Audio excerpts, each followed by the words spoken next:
All right, so the God of Mischief had a crazy introduction into Marvel Snap by taking over the entire meta. And what I noticed was a lot of people coming out and saying, just all kinds of things about how bad the meta is, how could they release a card that's so broken, and how bad the team is kind of at balancing cards, and just whenever they release it, they either put it too OP so that people buy it, or they make it, super weak, like looking at Snow Guard, to buff it later, to kind of bait in purchases. I don't know. I'm seeing all kinds of theories, and I just kind of wanted to talk about this as the LOKI problem, which is kind of just like the season pass card interpretation problem. I think it's more of how you perceive the win rates, how you perceive a card being played, how frequently it's being played, when it's actually released. So we're going to look at some win rates of new cards released in, like, let's say the last 30 days, because that's the data that I have to work with, and just kind of look at how they've been performing.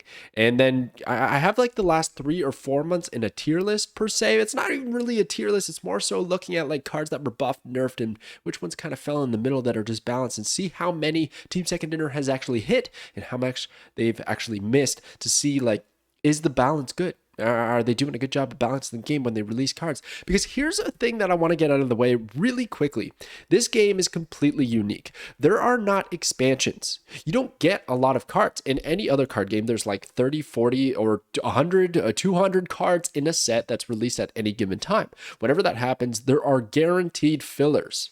Because they just, I don't know, they just need the characters, and they just need cards to be in there so that, yeah, you open that filler card, it feels bad, but then you open that really good card, that legendary or whatever it is, and you're hyped, and it's awesome. So, there's like really bad cards that never get buffed, never get changed, and they just kind of die to the side, and it doesn't really matter. It goes unnoticed. You can't do that in Marvel Snap. You have one card being released per week. So it's got to be a banger. Like, it's got to be exciting, especially if you want people to pick it up. And then maybe every now and then you put out a card just because, like, this archetype needs some love, and maybe it's not going to work out just yet, but later down the line when there's some more support for it, it'll start to pop off. And I think that's fine. And it's a lot of pressure on the development team to nail it out of the park every single time, every single week, especially season pass cards, because those are the most accessible cards. So let's look at, like, kind of the perception here with the LOKI problem. So a season pass card, like I said, it's highly accessible. A lot of people can cough up that money to play the game, and they're kind of okay doing so because there's a lot of value in the season pass. You get that brand new card, and it's, a minimum entry, you could say. It's still, money, and like it's advertised as a free to play game, but I think it's a reasonable price tag for what you get out of it. Then we had Triskelion as the hot location a day after its release, a location that greatly benefits the LOKI package with the collector, the Quinjet, and all that stuff. So the win rate was just skyrocketing, because it was like, all of a sudden, it's this card that nobody thought was really strong. All of a sudden, it's strong, and everybody's posting about it on social media, Twitter, or whatnot. And they're saying, yo, look at this sick LOKI play where, like, I got my collector to like 40 power. I did it myself on the first day on the stream. And, that just creates this perception that, yeah, this card is bonkers. It needs to be nerfed to the ground. And I'm not arguing that LOKI doesn't deserve a nerf, or maybe the package or something like that. That is not the argument here.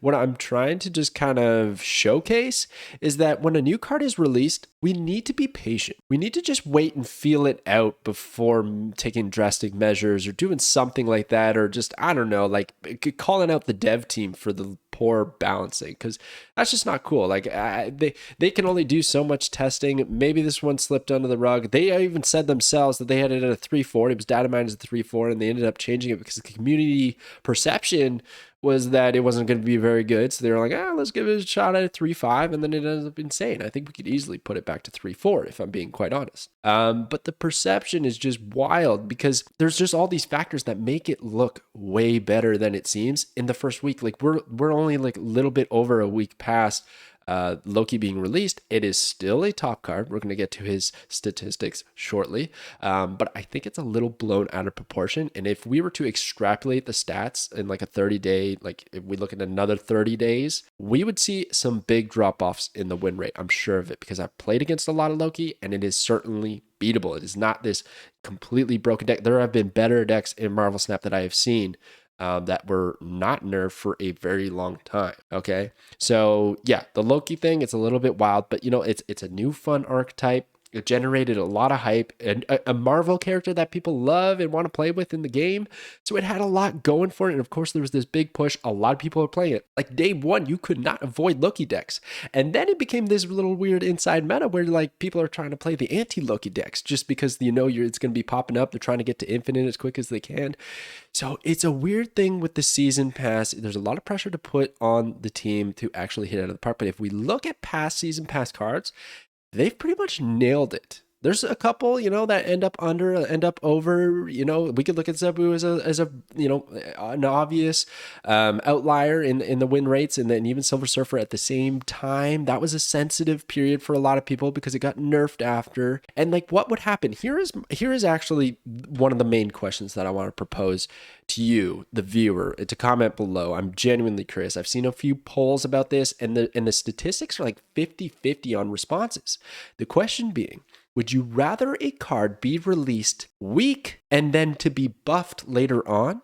Or would you rather it to be, broken, too strong, to be nerfed later on? How would you feel about it? They're not going to hit it they're not going to nail the balance every single time. Not to mention, balance is perception. A lot of people want to tell me that a card is really bad or really good when maybe win rates don't show it. Maybe my personal opinion doesn't relate to that sentiment. It's subjective. It's subjective. It's about your experience playing the game. And then there's layers of data, statistics that just kind of prove points. And in this case, yes, Loki is overperforming. Okay, but let's really quickly go to the kind of tier list, the way I've broken it up. And basically it's just cards that have been buffed after their release, cards that have been nerfed, and cards in the middle. So let's look. All right, so here we go. So there's not a lot. Look at this trend. And if you disagree with these, then that's perfectly fine. But if you look at it, okay, so we have Loki, Legion, Spider-Ham, and High Evo. And I'm looking back to May. That's the cards that I've collected. Maybe I missed some, but the general idea is here, okay? So those 4 cards came out and they overperformed. And funny enough, 2 of which were too many people surprised. The community largely underestimated them in the data mines and etc. Like if we looked at Loki and Legion, a lot of people were saying that was like going to be the worst cards of their respective months. Turned out not to be so, which is just wild. You never quite know. Spider-Ham, people saw that one coming. High Evo, people saw that one coming. Both have received drastic changes. Spider-Ham not looking so good right now. High Evo, still a good card, actually. I think they hit a really good spot with High Evo decks. Legion, still a good card. Loki, crazy. So is Loki going to get nerfed? Maybe. We'll see. And then in the middle, the only card that I had that actually got changed, that I did put in the middle, is Ghost Spider. Because I really genuinely feel like Ghost Spider is fine. It was fine before it got changed, and it's fine now. So I feel like we're just in a good spot with Ghost Spider, so I'm leaving it in the middle. But you just have a lot of balanced cards. But look at Dakin, right? Dakin's in there. So Dakin was a season pass card. I would say that was one of their most balanced season pass cards in quite some time. So I love that it was in there. It's fun to play with.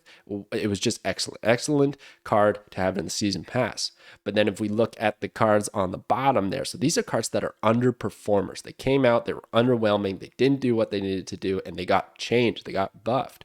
And Lady Deathstrike, most notably recent buff, okay, to 4 power. I still don't think she's doing her job. We'll look at her stats in a second, but she's up to 4, and her whole power, ability revolves around her power.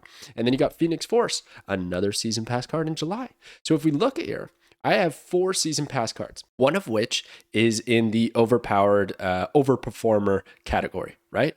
We have 1 in the underperforming category, and then we have 2 in the balanced category. And if I was to take Phoenix Force, I think this is a balanced card at this point in time. I would easily put it in the middle with its current present form, current present statistics and all that stuff. It's a good card now, but at the time when it was released, it kind of felt bad. Same with Living Tribunal there. 4 power. I know some of the stat lines are mixed up. I wasn't really focusing on that. You guys know the cards. Living Tribunal, now a 6/9. He had to get buffed all the way to 9 power to become relevant. And now, in my opinion, he's a perfectly fine card. I would put him in the middle. So the only card out of all of these that I think are actually still presently underperforming would be Lady Deathstrike. And you could You could look and you could be like, Drew, I've never seen Echo. But if you look at Echo's win rates, it's above 50%. It's like 52, 54. She's just not played a whole lot because not a lot of people picked her up because she was expensive at the time. She cost 6,000 tokens. Nobody wanted to pick that up, and it's still hard to get those cards. So that's another huge factor into win rates of cards, because only a certain amount of players can actually pick them up because everything's so damn expensive. But then those players who are probably picking up probably have a large collection, probably play a lot, probably are infinite players, probably win the game a lot. So the win rates get inflated. So is Echo maybe a bad card and underperformer? It's hard to say. There's so many factors when it comes to win rates and stuff like this. It's wild. And then we could look at cube rate versus win rate and all these sorts of things. It's crazy. You know, if we look at the past 4 months of cards being released, I'd say the team's done a really good job when you have the pressure of nailing it every single week after week after week of having exciting cards. You do not get the fallback in Marvel Snap of creating fillers and just being like, oh yeah, this card, no, you shouldn't really try to collect it. You shouldn't really try to buy it because it's just not exciting. No, we have 12 card deck lists. Every card has to be exciting. And I think they do a very good job, because even if a card is underwhelming, in my personal opinion, every single card in Marvel Snap has a home. It has a place where you can, make use of that card, even if that is in the meme or fun category. You could still play with it, still have fun with it, especially when we look at the grander scheme of things of Series 1, 2, 3, 4, 5. Players who are just starting want to use Captain America Punisher. I see a lot of people wanting those cards buffed, but those are the kind of training wheels to Marvel Snap. It's weird, because as your collection progresses, you drop them off and then you never really play them. Should they be buffed? Would they be too broken in the Series 1 collection? Like there's all kinds of different metagames and statistics. And I think in general, they do really well with card design, unique abilities. We could maybe see less destroy stuff. I know that's popping off a little bit too much, but I think we have a pretty good team with us. And the last thing I want to say, if you guys think that I'm saying this stuff because I'm a shill or something like that, I am not. I don't understand why people bring that up when content creators are defending cards or hyping them or anything like that. For a lot of people, this is their livelihood. Thankfully for me, this is just a hobby and I just do this for fun. But no ties to Second Dinner, to Marvel Snap. I just call it as I see it. And a lot of the content creators are that way too. They're just trying to put bread on the table. So give them a break, dude. Nobody's being a true, genuine shill. They just want the game to do well because it's their jobs. So anyways, that's a whole different story. I want to keep it focused here on new cards released, and if Second Dinner does a good job, let me know. Again, I had that question previously about how you would like cards to be released, underperformers and then buffed, or overperformers and then nerfed. It's sensitive because it's your money. You're spending tokens, you're spending resources on these cards. But the other question would be, do you think Second Dinner does a good job at balancing cards? Do you like the way cards are released in Marvel Snap? Would you prefer expansions? Let me know below. Okay, quickly, let's look at statistics. All right, so here is Loki's statistics. I think it's the most interesting one, probably the one you came to the video to check out. This is pulled from snap.fan. You can go check them out. I'll have the link in the description. You can check out all the cards in Marvel Snap and their win rates. So here we have their win rate, not their cube rate, for when played, when drawn, in deck. These are going to vary. There's cards like Hela that's going to have a very high win rate when played, because if you manage to play Hela into the final turn and then you actually pass your turn and it goes to the final bell, you're probably going to win because you set up your combo. Otherwise, you're retreating. So her when drawn and in deck, win rates are not as high. So that's one way to look at it. Whichever one you value most, go for it. But it is interesting to note that when drawn and in deck have number 1 position, which is crazy, but then number 8 is when actually Loki is played. Like, what does that say? Is the collector list just in general doing good without Loki? You don't even need Loki. I mean, clearly number 8 is nothing to scoff at. I think in grand scheme of things, there's 250 approximate, give or take, cards in Marvel Snap. So if you're number 8, you're crushing it. If you're number 29, you're one of the most seen cards in the game. And this could even be delayed data, because I know Cozy put out a post on Twitter that had Loki as the number 1 most played card. So it very well could be the most played. But again, this is a sample size of the last 30 days. So Loki had to play catch up here with the seen percentage, and it's already at number 29. Like, that's crazy. So yeah, stats are a little bit bonkers, but let's compare it to Shang-Chi, who is also one of the higher win rate, highest played cards in the game up until Loki. So check it out. So Shang-Chi, so again, last 30 days, he's still number one. That could have changed because of Loki, and the Loki deck doesn't really get too crazy high power totals unless you're a collector. But for the most part, yeah, Shang-Chi was probably taken out. Lots of Loki decks hitting the floor.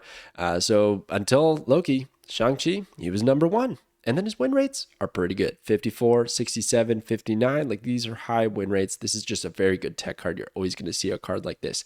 I expect him to regain his number one or be at the top once again, once the Loki thing settles down, once that perception, once that hype calms down a little bit.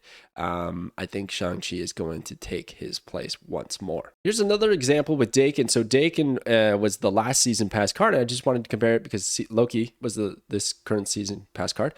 34, number 34. And that's in the last 30 days. So we have a lot more games played with Dakin to show off the scene percentage. So clearly, a lot of people are picking up the season pass card and playing with it. Now, there is another influencer to this statistic, and that is the weekend missions, which encourage you week after week after week to play with the season pass card. So you're always going to see an inflation in the season pass cards scene percentage and probably win rates, because people are going, you have to, the requirement is to actually win games. So people are going to net deck for the best deck that they can find with the season pass card, and hopefully that net deck will prove truthful and get them some rewards, some cubes, and then win some games. So yeah, the data may be a little bit inflated again, but I think 150, 170, that's a good place to be. It seems a little high when you say like 2 out of 250, but I think that's a solid place to be for what's just a good, fun card. All right, so here is Lady Deathstrike. So as you can see, yeah, totally underperforming across the board. And actually, I found her scene percentage pretty high, 1.73. I know that's not a lot, but it's more than I expected, because I did not pick up this card. I don't know if too many people ended up picking it up, but they were not winning a whole lot of games. One of the lowest win rate cards. So yeah, did she deserve her buff? And again, this is a lot of data when she was not buffed. She ended up getting buffed. I don't think it's going to change a whole lot. There you go. That's Lady Deathstrike, and I got a few others here to show you. For instance, Legion. Legion, I think, is one of the most interesting ones because everybody underestimated Legion and ended up getting buffed, or nerfed rather, to 7 power. It was seen a lot, quite a bit, because it was a Series 4 release. The economy has such an influence on the game. When they hold cards hostage, it influences the meta and the balance of the game in such a weird way. That would be the one thing I would take away that I wish wasn't happening. Decisions being made based on the cost of a card. It's a bit sad. Anyways, regardless, it's the way it is. And then you got one when played, one when drawn, one in deck, all high win rates. Number 25, I didn't even highlight it. In pink, I missed it. But there you go. It's pretty good. For Legion. It's just a really good card. It's a good surprise card. And it worked in a lot of decks. Nobody saw it coming. It's crazy. I had it as like one of the worst cards. Turns out to be one of the best. You just never know sometimes. But the devs kind of knew. But they still kept it at 8 power, even though it was data mined as a 5/7. We're crazy. And then lastly, we have X23, a very balanced card, right? Seen quite a bit because there's so much destroy going on in the month of August. But, you know, 150, 140, 150, fantastic win rates. 54, 53, that's great. That's where you kind of want a card to be, but they're not always going to be in that realm, right? They're not always going to be in the mid 50s. You're going to have those Lokis that get released. You're going to have those Lady Deathstrikes that are underwhelming. It's just the nature of the beast when you're trying to release a card week after week after week. That's just what's going to happen. So that's all I got for you guys here today. I know it's not a whole lot, but I just kind of wanted to raise this point about season pass cards being released, about the perception of cards and data and all that stuff right after a card is released. What happens, you know, with the hot location, all the hype, all the YouTubers and stuff. You just got to watch that stuff and just kind of formulate your own opinions on the cards, especially even mine. I do a lot of opinions on new cards and releases, and I know that I'm wrong many times afterwards. I'm like, oh, shoot, I guess this card turned out pretty good. And that's just how it is. You can only just speculate until you actually have your hands on, you play with it, so you can just try it out yourself. So please let me know in the comments below what you think about those previous questions. Again, so number one is, would you rather a card be released weak and then buffed, or overpowered and then nerfed? How would you prefer it? Obviously, we all want cards to be balanced, but if it was one or the other, what would you pick? And then also, would you rather expansions over the way the cards are released right now?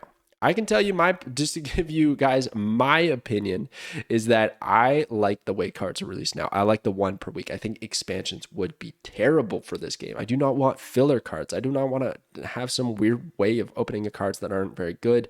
I like that there's not that many cards in a year, 52, right? 52 weeks, 52 cards. So I'm quite happy with how they've decided to actually release cards. I think it's pretty exciting. You have something to look forward to every week, even if you don't end up getting it. It's just interesting to see what happens with the new card. And then on the other side of things, I would prefer cards to be overpowered and then nerfed later on. I know that's probably a spicy take because it can be frustrating if you don't get that new card and then you're getting rolled by it and it's too expensive. And maybe because of the way the economy is, things being weaker would be better, but it's so much more fun. It's so much more exciting when a card is good and you can make a bunch of cool decks with it and maybe create a new archetype or something along those lines. You can actually have fun with the card rather than when you get this new card, it costs you 6,000 tokens and it's underwhelming. Like that just makes you want to quit the game because then you're looking at your bank account and you're broke and you're like, oh shoot, like I'm not going to be able to get the next card. I just blew it. That's like my experience gone. So, of course, I want them all to be balanced, but of course, they're going to miss on the balance every now and then. Thank you so much for watching and listening to me ramble on about this topic. It's interesting to me, and I'm really curious to see what you guys think. So, thank you, and I'll catch you guys next time.